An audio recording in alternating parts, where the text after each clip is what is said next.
Well, game one of series, the Cubs, they've had no problem as of late going out there and getting the victory. Fourth straight series win in an opener, and that is how we get this show off of the runway. This is Cubs Postgame Live, presented by Yuengling, America's oldest brewery. And today, the power strokes were in full effect. PCA with a whole bunch of loud contact, about 17 rows up. No big whoop, Seiya Suzuki. Also making this one a souvenir. And the Cubs, well, they played the role of Silverback Gorilla tonight, while the Pittsburgh Pirates, they were 100 men. So without further ado, you know what time it is. Time for us to get things underway. This is Cubs Postgame Live, presented by Yuengling, America's oldest brewery. I'm Cole Wright. That is Cliff Floyd. And Cliff, these guys right here, after that crushing defeat on Sunday evening, they came back. They bounced back, and that's big resiliency for a team like this. Always where you want to be. Well, it's always good when you have a nice day off. Get a chance to go to Pittsburgh, settle in a little bit. But you were right about Andrew Heaney. I didn't think so. You know, I really didn't. I just thought his stuff really played. Okay. He made some mistakes. We'll see after the Cubs, because the Cubs hitters are on another level right now. And the swings they put on Andrew today, he made some mistakes. We won't get into it with Carson Kelly breakdown in a little bit.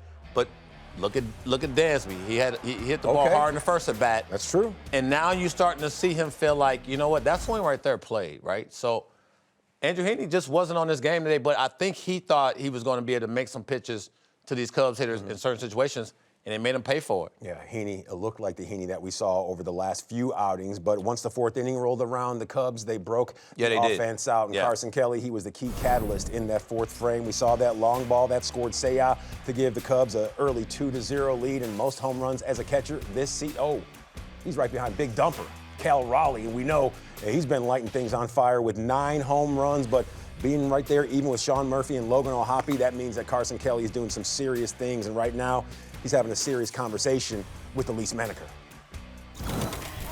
Carson, the first of 4 home runs today for this team. Heaney has not been easy to get to start this season, but what were you able to do in that at-bat? You know, he's a great pitcher, and, you know, he left one over the middle of the plate and put a good swing on it and executed. So, you know, he's been very tough against hitters these days, and, you know, he's a great pitcher.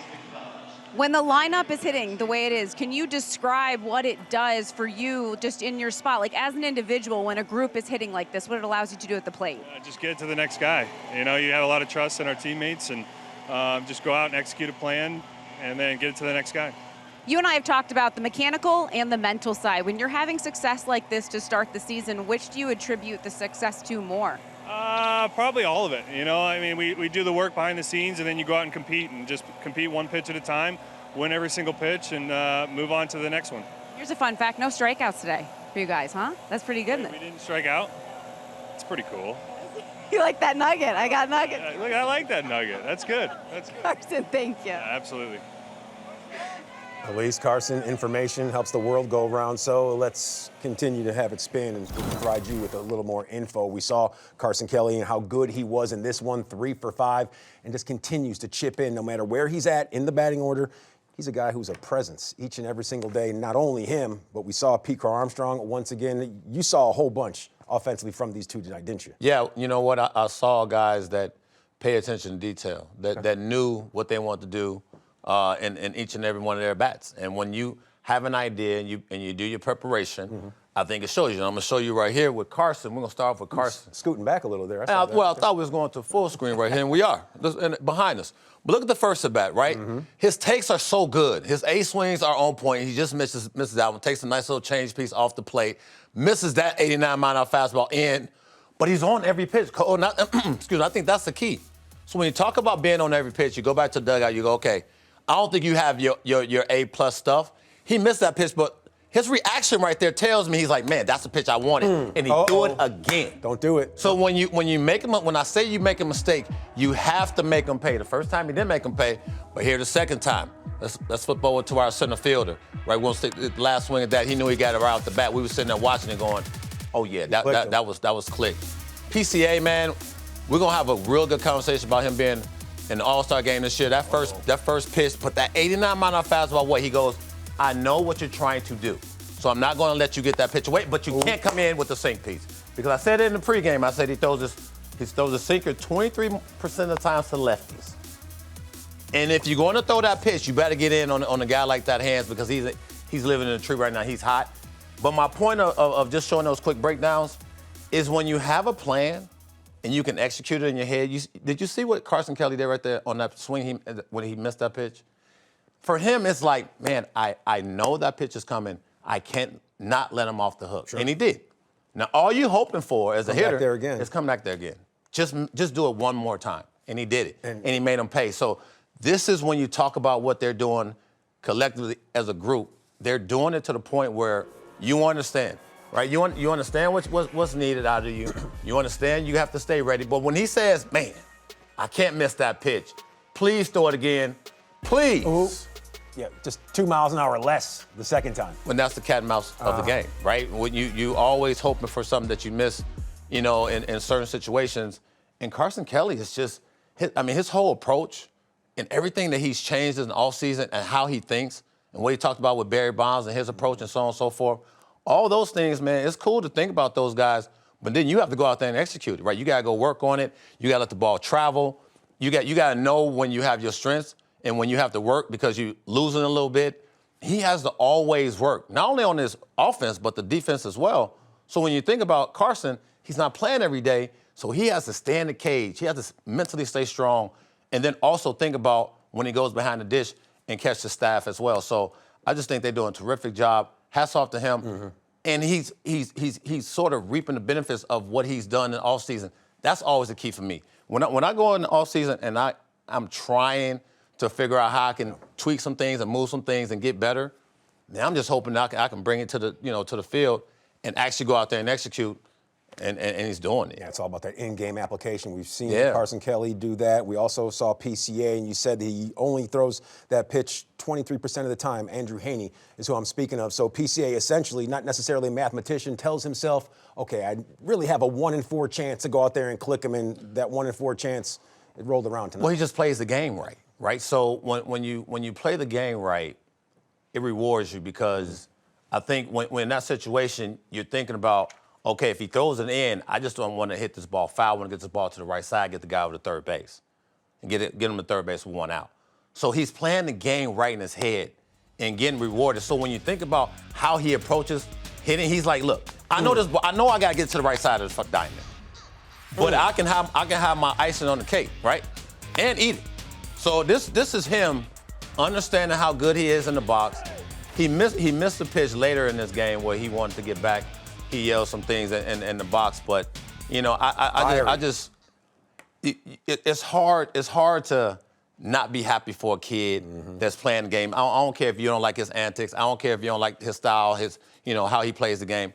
I love his energy. I love what he brings to the game. 8 days a week. I love where he's at right now. I love how he's thinking. Like he's thinking himself into right situations without overthinking. Okay. I think sometimes in the sport when you have youngsters like that that's trying to make the adjustments, they overthink themselves into some of the bats we see from him. You're going to live with that because he's this good. Yeah, we do love the way PCA's been playing. As the show progresses, we'll talk about his all-star candidacy in just a little bit. Will he make the team? Should he be the all-star starter in center field for the National League? We'll find out. You said, will he make the team? Well, that's all questions to be answered, Cliff. Hopefully your answer a little bit down the road will be yes. But in the meantime, we dig into some pitching because the Cubs, they're now 15-7 when the starter goes at least 5 innings. Shota Imanaga, he did just that. 5 innings, 87 pitches, 56 strikes. But we saw him leave this ball game in the 6th with leg cramps. Maybe it's precautionary. Who knows exactly what it is, Cliff. But either way, you never want to see number 18 exit the game this way. No, we've had our your ace and Justin Steele go down. You can ill afford to lose a guy like Shota, but hopefully it's just leg cramps.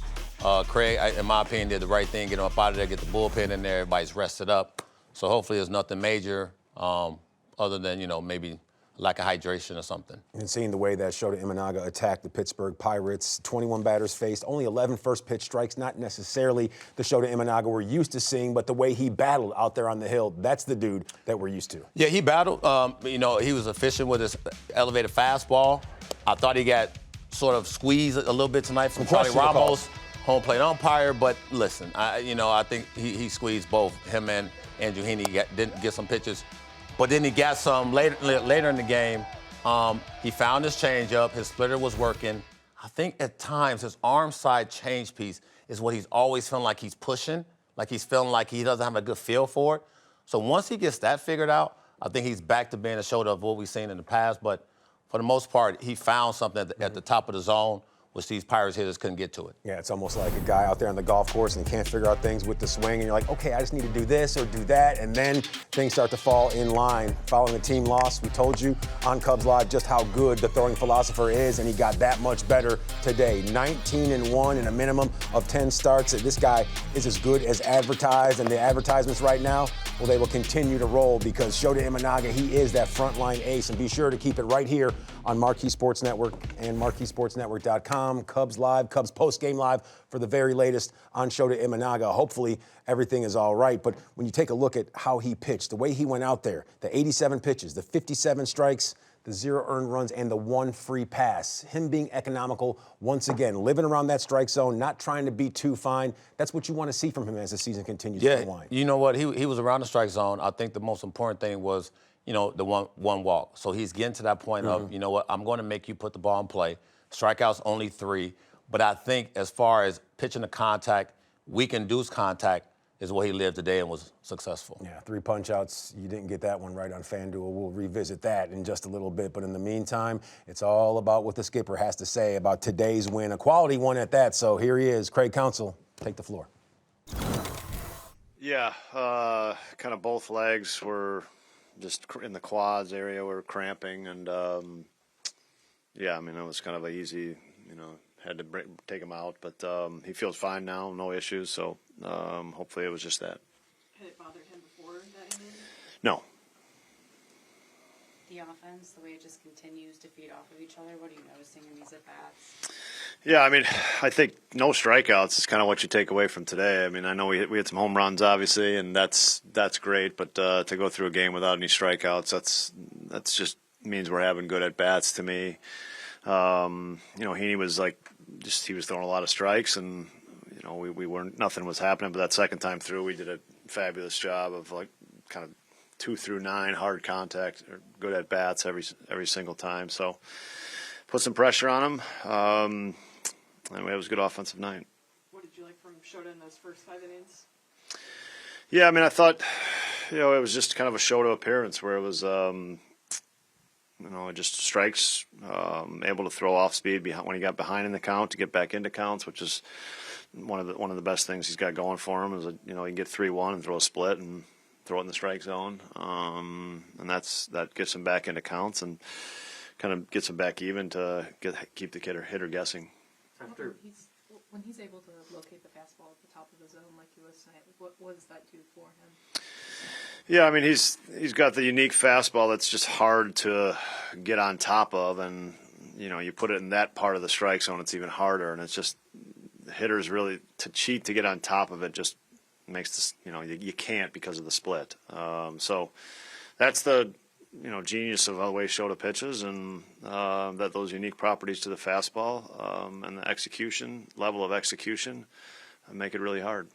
After both of his more difficult outings this year, he's been able to bounce back with 5 shutout innings. How valuable of a trait can that be for a starting pitcher that you don't turn the page that quickly? Yeah, I mean, that's what you expect from Shota. He's he's shown us time and time again, and I think the 2 outings before, I think he's pitched pretty well.